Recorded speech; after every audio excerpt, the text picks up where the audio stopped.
Vous savez, la moitié des 10 000 maintenant, mais même 5 000 robots, c'est la taille d'une légion romaine.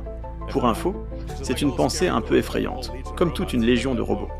Je serais du genre « Waouh, ouais !» Mais je pense que nous allons littéralement construire une légion. Au moins une légion de robots cette année. Et puis probablement 10 légions l'année prochaine. Je ne sais pas, c'est une unité plutôt cool, vous savez. Bon, on sait tous qu'Elon Musk, c'est l'homme le plus riche de la planète. Mais voici la partie folle, eh bien, il continue de travailler 7 jours sur 7, se poussant à être aussi productif que possible. Et si je vous dis cela, c'est parce que en ce moment, l'une des grandes choses sur son radar, eh bien, c'est le robot humanoïde Optimus. Vous le savez, mais il y a quelques années, toute l'attention d'Elon Musk était concentrée sur les voitures électriques et les fusées. Eh bien, devinez quoi, maintenant ça a complètement changé. Quand vous avez une technologie avec un potentiel aussi dingue, et quelque chose qui pourrait transformer Tesla en une entreprise valant des milliers de milliards de dollars, eh bien vous ne pouvez tout simplement pas l'ignorer. C'est ce que fait Elon Musk et c'est ce qui nous a vraiment pris au dépourvu, la vitesse à laquelle Musk avance avec le robot Optimus. Vous allez voir aujourd'hui, ce n'est pas n'importe quel robot, c'est un humanoïde incroyablement intelligent qui pourrait complètement redessiner le monde tel que nous le connaissons, et bien plus que pourrait, eh bien il le fera. Vous êtes peut-être sceptique, vous pensez peut-être que j'exagère ou même que je fais juste la promo de Tesla, et c'est normal bien sûr, mais vous devez savoir ce qu'il se passe vraiment avec Optimus en ce moment même. Cela fait un petit moment que nous n'avons pas fait un point sur les dernières avancées de ce robot et les dernières mises à jour de la réunion générale de Tesla nous donnent un tout nouvel aperçu de ce qui arrive vraiment. J'ai posté la conférence traduite il y a quelques jours, vous l'avez peut-être vu même, et ce qui dit Elon Musk, eh bien, nous donne un aperçu du futur. Alors, Optimus est-il vraiment sur le point de bouleverser le monde? Quand est-ce que Tesla commencera-t-elle à vendre réellement ses robots à des clients? Aujourd'hui, nous allons découvrir tout cela à travers cette discussion. Juste avant de commencer, je vous rappelle que pour soutenir la chaîne, vous pouvez vous abonner si celle-ci vous plaît au cours de son visionnage. Et je vous rappelle également que j'ai créé une newsletter, une liste de diffusion dont vous retrouverez le lien en description sous la vidéo. Si cela vous intéresse, il vous suffit de vous y inscrire et je vous envoie des mails en semaine avec les meilleures percées technologiques importantes à ne pas louper. Si vous n'avez pas trop le temps ou que vous voulez accéder à l'actu le plus rapidement possible. Et pour commencer, regardez cet extrait d'Elon Musk, nous en discuterons. La main pourrait représenter près de la moitié de toute l'ingénierie dans Optimus. D'un point de vue électromécanique, la main constitue probablement environ la moitié de l'ingénierie. Voilà, qu'est-ce que cela signifie vraiment pour l'avenir des robots humanoïdes, vous pourriez me demander. J'ai vraiment voulu commencer la vidéo par faire un focus sur cela car c'est assez important et les gens sous-estiment cet aspect-là des robots, la main. Alors je pense que vous le savez, mais la main humaine est de loin la partie la plus importante du corps quand il s'agit de gérer des tâches complexes. Beaucoup de théories de l'évolution affirment que si nous en sommes là où nous en sommes aujourd'hui, c'est grâce à notre capacité de manipuler des objets grâce à nos mains. Alors maintenant, imaginez un robot humanoïde avec des mains qui fonctionnent presque comme les nôtres. Eh bien, ça serait assez dingue, et plus que dingue, ça serait logique puisque le monde est adapté pour nous humains, donc faire un robot qui lui aussi soit adapté à ce monde paraît logique. Eh bien ici, vous l'avez vu pour la première fois dans l'histoire, une main robotique a atteint 22 degrés de liberté, un peu moins qu'une main humaine qui elle en a 27. Et attention, c'est une avancée énorme, si vous suivez le secteur, vous savez qu'une des choses les plus difficiles à faire, c'est les mains.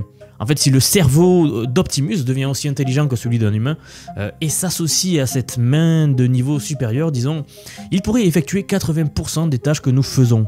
Et ici, on parle bien de tout, de ramasser quelque chose d'aussi petit qu'une aiguille à coudre par exemple, jusqu'à jouer du piano, pourquoi pas.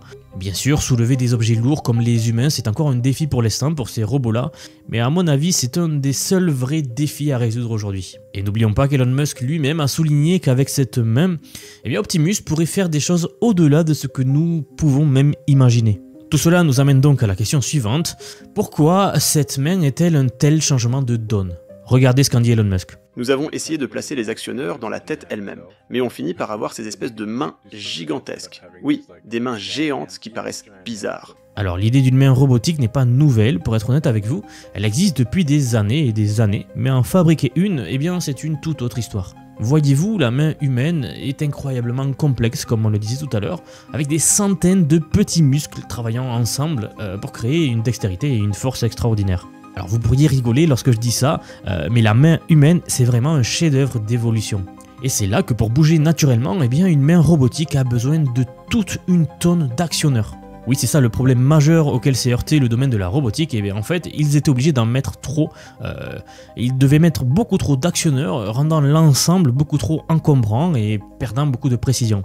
Même Elon Musk l'a souligné, je cite, « Nous avons essayé de mettre les actionneurs dans la main elle-même, mais alors vous finissez par avoir ces espèces de mains géantes. » Par rapport à ça d'ailleurs, est-ce que vous avez déjà remarqué que les doigts humains n'ont pas tous la même longueur ? Eh bien en fait, s'ils étaient tous identiques, nous perdrions beaucoup de dextérité. C'est un fait, et c'est d'ailleurs la raison pour laquelle nos doigts n'ont pas tous la même longueur.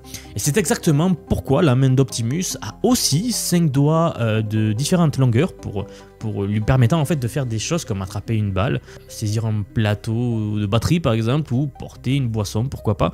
Peu importe, mais le fait que les doigts de la main du robot Optimus n'aient pas la même longueur, alors vous l'aurez compris, c'est pas juste pour nous imiter, mais c'est vraiment que dans la nature, nous connaissons presque rien de plus efficient et efficace qu'une main humaine, en tout cas d'aussi polyvalent.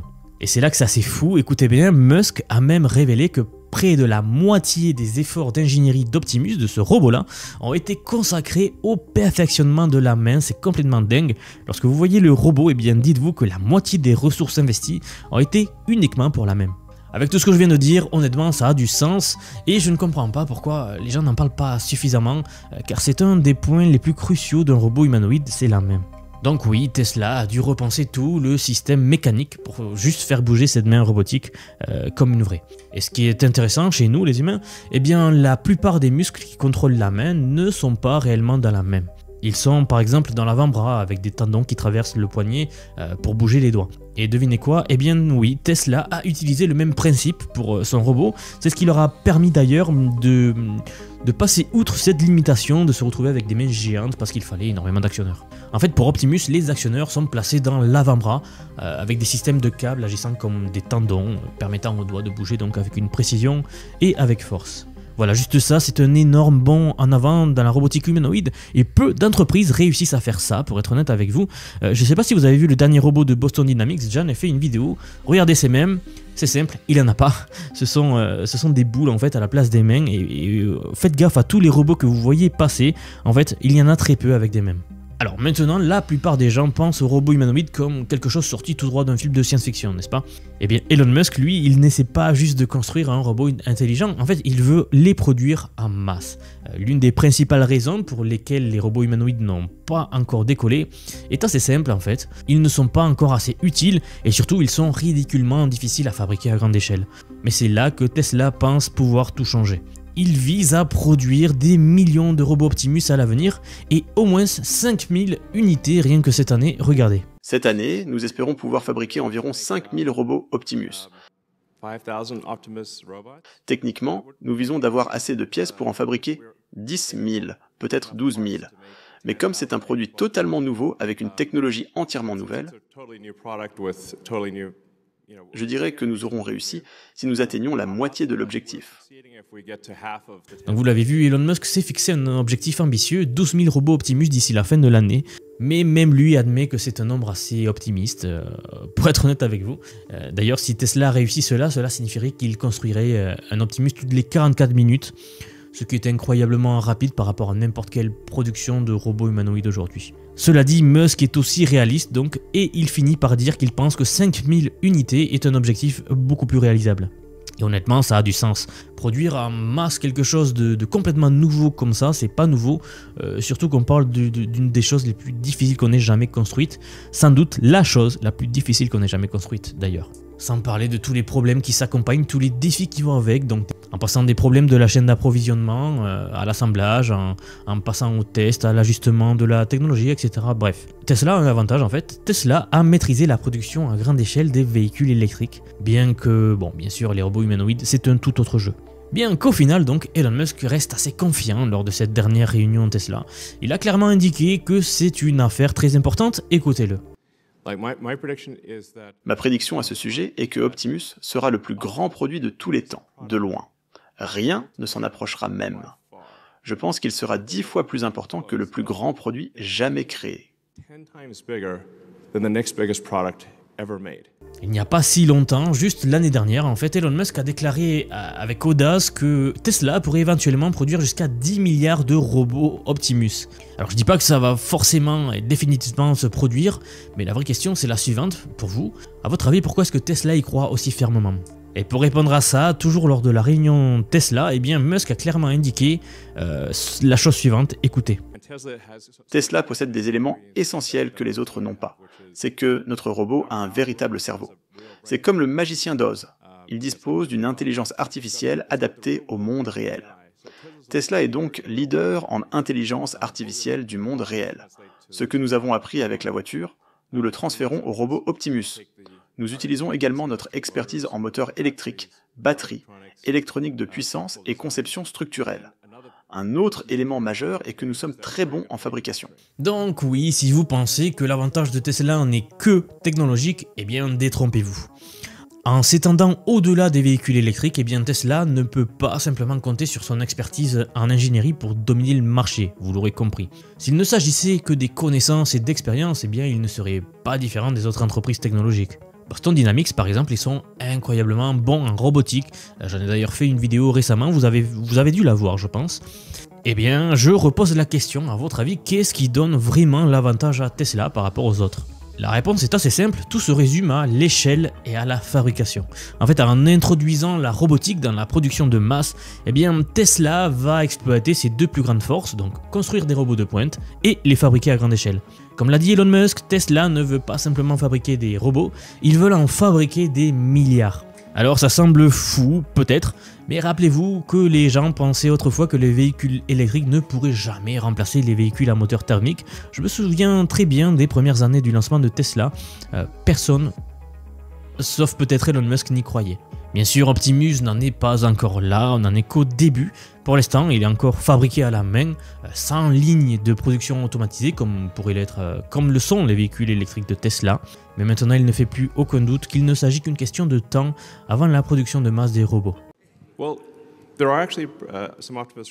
En fait, des robots Optimus sont actuellement en cours de fabrication à Fremont.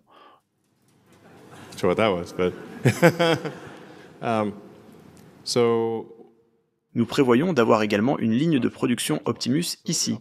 Il y aura donc une production d'Optimus qui démarrera dans la région de la baie, puis nous aurons une ligne de production Optimus encore plus grande ici à Austin.